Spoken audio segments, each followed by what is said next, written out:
As you'll have guessed from the name, I am of Greek origin. I came to New Zealand when I was 12, so as it is for Māori, as it is for Greeks, whakapapa is really important. So, ko serifos te motere, ko hora te maunga, ko Aegean te moana, ko Varda te papakainga, ko Perseas te tuatangata. So I come from a very small island in Greece called Serifos, famous because the big hero 1300 years BC was Perseus. Some of you might know him through the abomination that's called Percy Jackson movie series. But Perseus is from our island, and Perseus is the one who killed the Gorgon Medusa, and the legend has it, legend for non-Greeks, but for us it's part of our history, is the head of the Gorgon is buried near the Wharekarakia, where my father was born. We also trace our ancestry back. 4 Seriphians from our island died at the Battle of Marathon fighting the Persians, and we're also very proud of the fact that 50 sailors from Serifos fought at the Battle of Salamis. That's 400 plus years before BC. And like all Greek New Zealanders, we also remember the Māori battalion, τους θυμόμαστε, δεν τους ξεχνάμε, ξέρουμε τι κάνανε αυτοί που πέσανε εκεί και δώσαν τη ζωή τους για την ελευθερία, για την Ελλάδα και για τον κόσμο. Τους θυμόμαστε, δεν τους ξεχνάμε. So I said that we always honour and remember and never forget the sacrifice that the Māori battalion made, not just in Crete, but in Greece, and for all of us. They're always in our minds. We never forget them. We never forget them. We honour them. We remember them. They're in our hearts. I'm going to talk today about the CPTPP, and I know you've had a full day already talking about this important agreement, and I know it's not without controversy. What I want to do today is I want to talk in 3 parts. First of all, I want to talk a little bit about what the agreement does and why I believe that the agreement is extremely important, including for Māori. I'm going to talk a little bit about why trade matters, and then some specific examples of how CPTPP is delivering for the Māori economy and then for New Zealand more generally. The second thing I want to do is I want to talk about what we're looking to change in the agreement, the things that we're focused on, including this year when we have the privilege of chairing the meetings this year, and the things that we're looking to progress. And I also want to talk about some of the things that we have changed. I want to talk specifically about the way in which we assess trade agreements. There is today, or it may even have been put up yesterday, a new working paper on an assessment of the CPTPP according to a new way of undertaking that assessment. I want to talk a little bit about that. And I also want to talk briefly about what we have done and how we are changing as an organisation. I won't say changed, I'll say changing, because it is an evolving process in my organisation and my group, and it's good to see lots of my staff here today as well. So those are 3 areas I want to cover. So trade matters enormously to our economy. 1 in 4 jobs depends on exports, depends on markets being open to New Zealand export companies. Really important too to remember it's a big driver of wages. You can see the data there on the screen. You earn 12% more if you're Māori and you work for an export-focused firm than if you're in a domestically focused firm.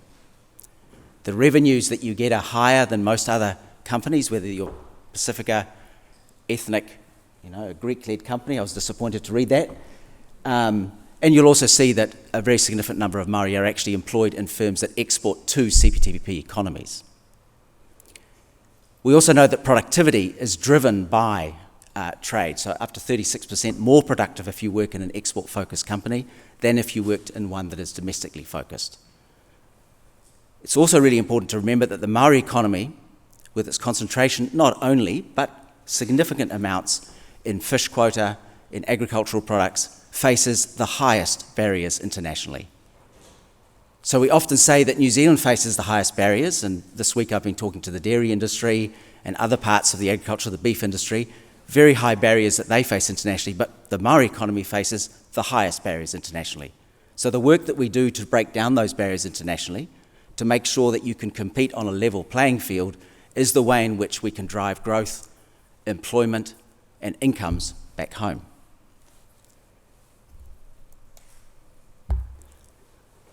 I've chosen this example because Japan is the most important market for us in CPTPP at the moment, certainly the most important market for the Māori economy.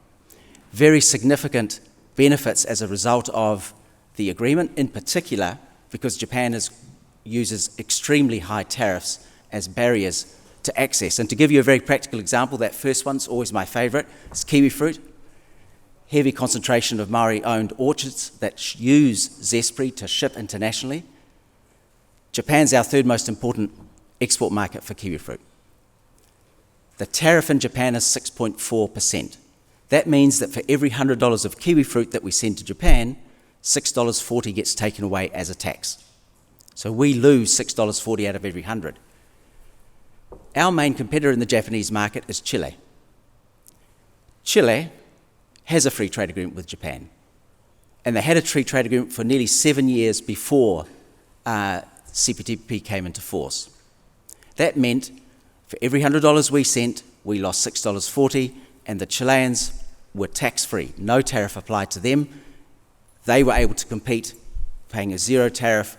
We were paying the $6.40. That's a cost to the bottom line.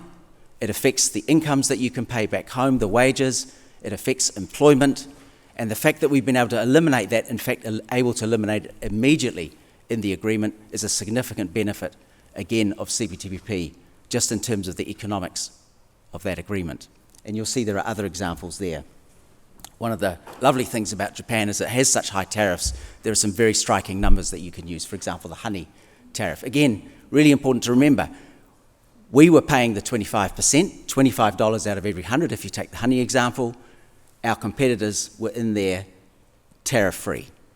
So again, that playing field is not level, and what CPTPP has done has made it more level for New Zealand exporters into the market.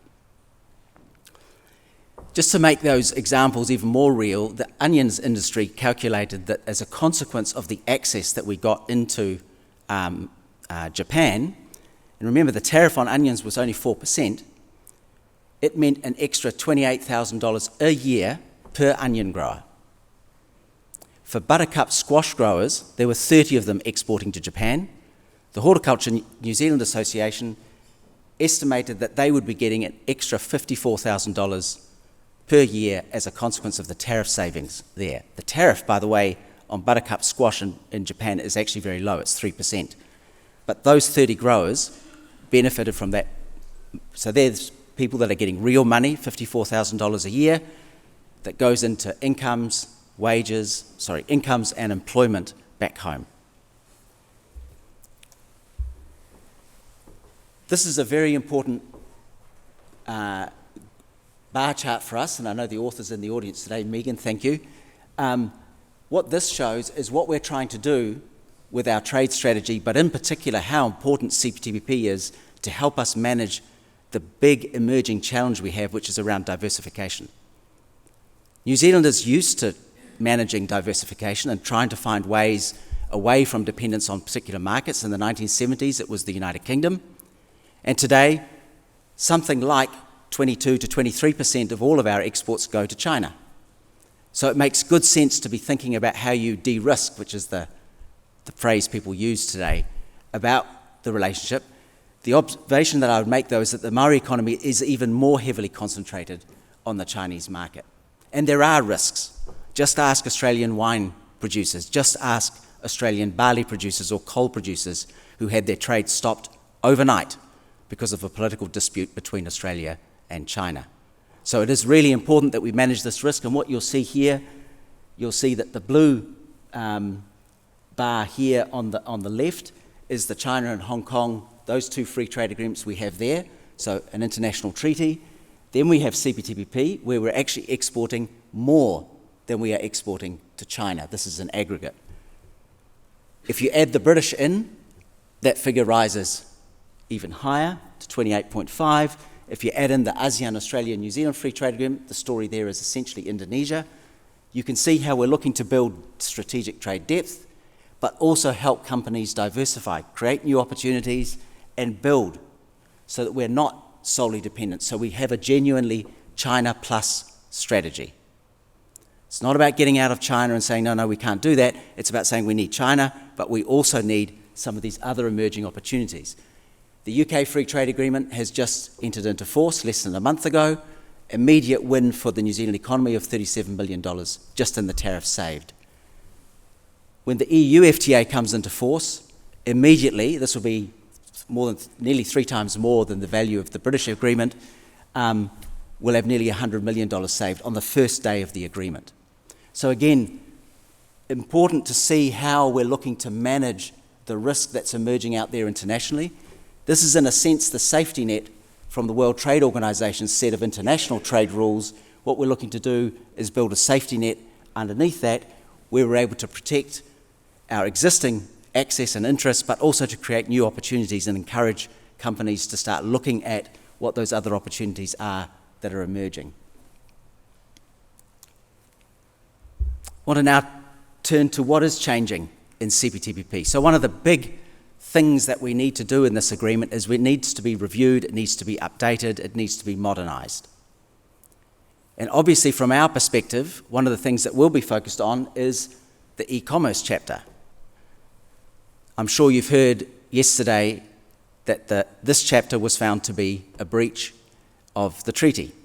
So one of the things that New Zealand is seeking as part of the process that we're undergoing is to persuade the other 10, and now 11 with the British joining, that this needs to be addressed, that we need to add additional safeguards and mechanisms into the text to protect and respond to the tribunal's report. And the second thing is the general review. There's an obligation in the agreement to review the entire CPTPP text, and this is going to be one of the things that we're focused on. It is fair to say, though, that there is no consensus, neither on adjusting the e-commerce chapter, nor indeed on the general review itself. One of our ambitions this year as chair is to be able to conclude a terms of reference for the review itself, to get us moving on the review process, including so we can address the Waitangi Tribunal's report. I also want to talk about what has changed in the way in which we've thought about CPTPP. And what has changed is, first of all, we have looked to address the way in which we assess agreements. The Trade for All Advisory Board recommended that we change our approach, and in the UK Free Trade Agreement and the assessment that's going to come out shortly on the EU agreement, we have fundamentally changed the way we look at this. As an economist, we have a very traditional way of thinking about how trade agreements affect an economy. We think about the GDP impacts. We think about perhaps the movement between particular sectors in terms of employment and incomes. But in particular, what we're now trying to do is we're trying to get a much more holistic view of what's going on in the sector. And you'll see on our website, released in the last 48 hours, an assessment that is different, including of CPTPP. In particular, we look at what happens to the regions of New Zealand, about what happens to small and medium enterprises, what's happening to women, particularly women entrepreneurs, but also what's happening to Māori in terms of the agreement.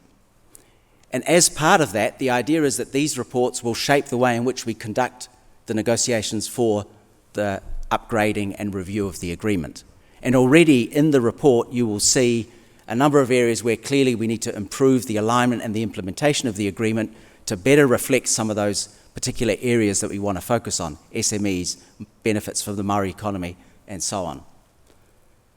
So these assessments that we now make are going to fundamentally shift the way we think about not just the negotiation of the agreement, but also the way in which we review the agreement with our colleagues and partners.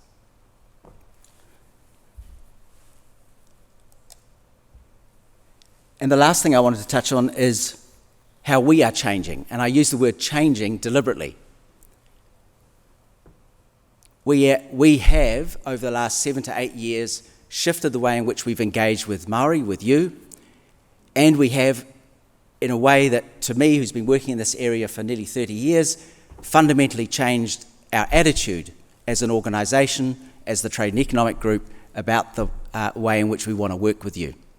So some of the things that we've looked to do, there are representatives here from Ngā Toki Whakarurunga, from Te Taumata, from FOMA, and of course from iwi chairs, where we have developed relationships. They are sometimes challenging and robust relationships, but they are important relationships to us. And the vision is that we instinctively, as officials, as negotiators, find out how to work with and think about issues and work with Māori on how we develop them. We are sharing texts. We are seeking input into what that text looks like. We are seeking input and have received input on particular areas of prioritisation. And concrete examples of, or the manifestation of this changing approach, I believe, is represented in the UK and the EU free trade agreements. Both of those contain Māori Trade and Economic Cooperation chapters. The relevant negotiators are actually here. I won't embarrass them, but Tane, you're one of them. Really important about how we then looked to ensure that the benefits of this agreement genuinely go back to Māori and the Māori economy.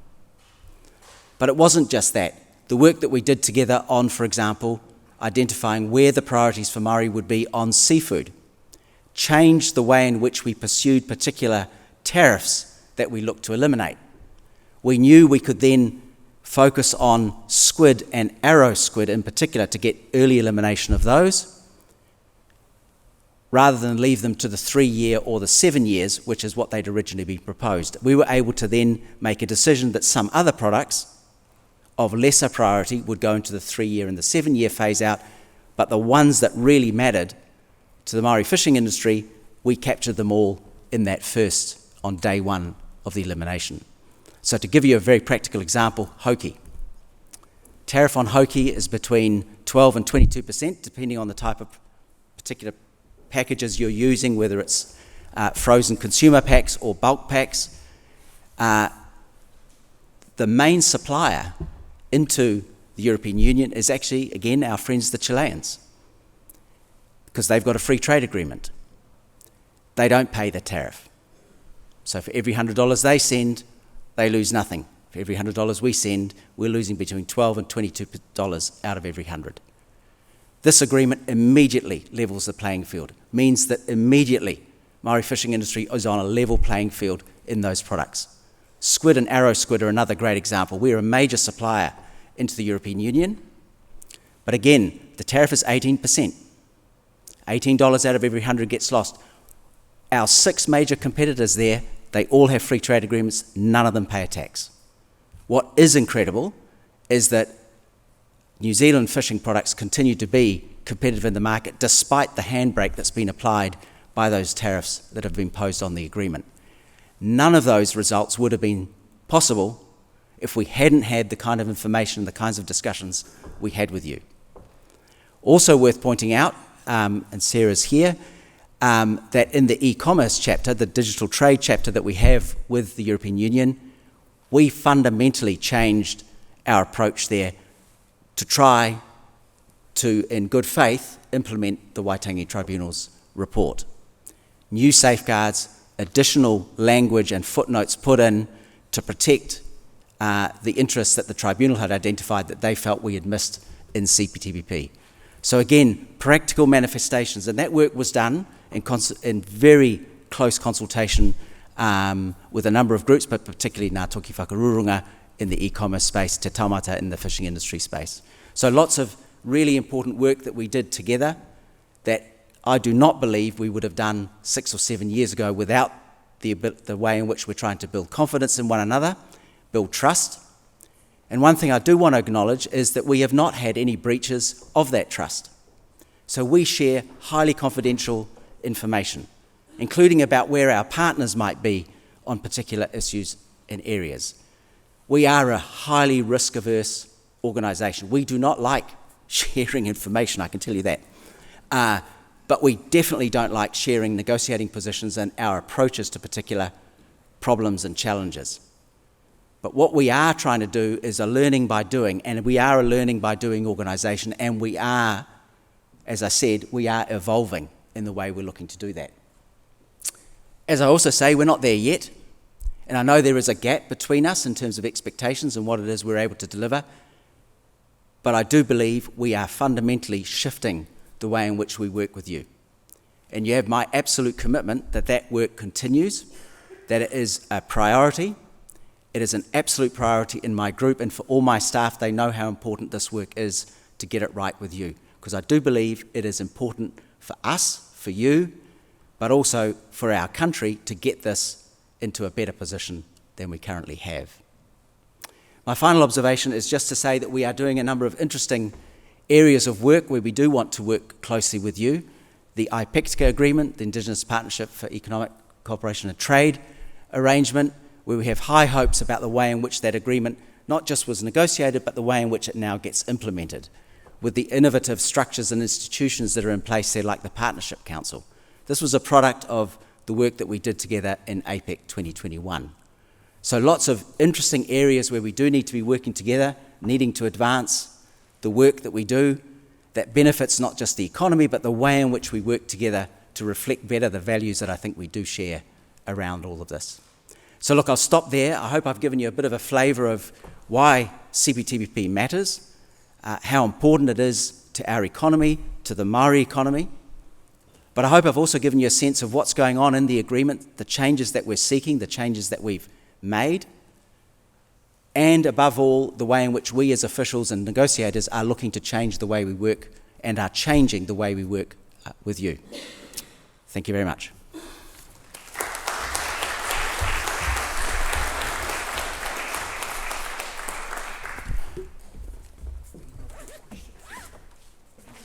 Okay, right, we're live. So, look, I've got a question that's come from the floor. It said, speaker, you illustrated the importance of whanaungatanga with your whakapapa. Understanding the value of relationship building, how would the Crown address having better built relationships? Having,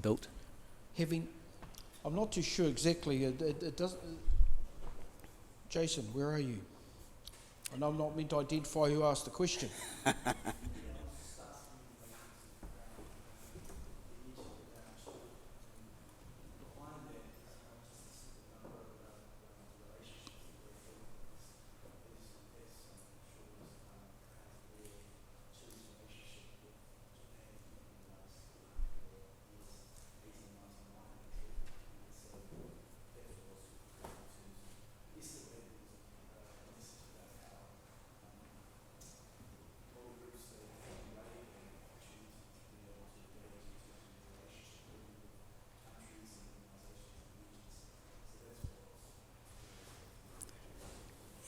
I mean, if I understood the question, it's about the relationships that we have with some of these partners and building on those, including in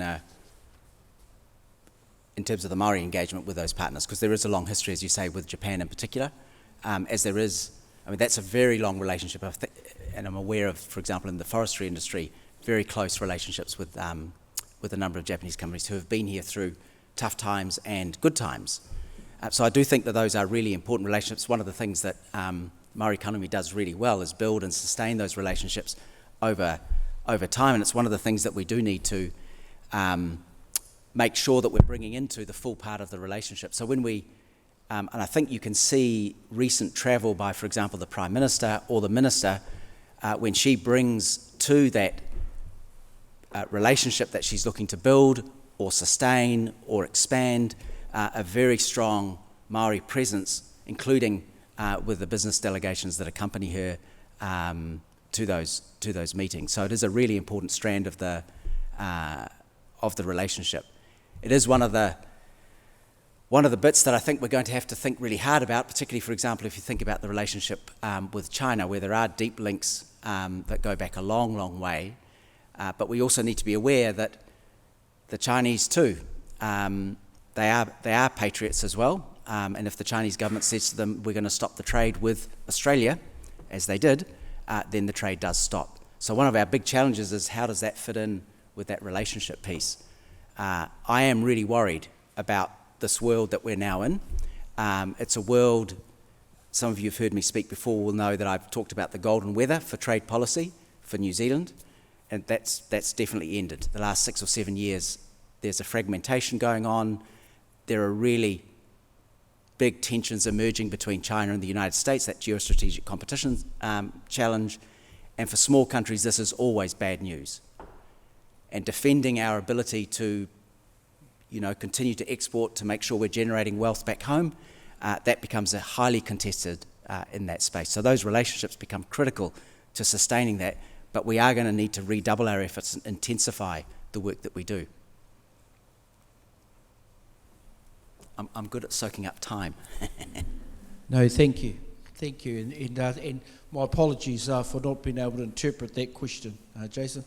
Vangelis, thank you. Look, I definitely think that, from the conversations that happened yesterday and a lot of the feedback that's sort of been received over that time is that, I suppose as a general statement, what tangata whenua are saying is that they do want to be engaged, early in the conversation.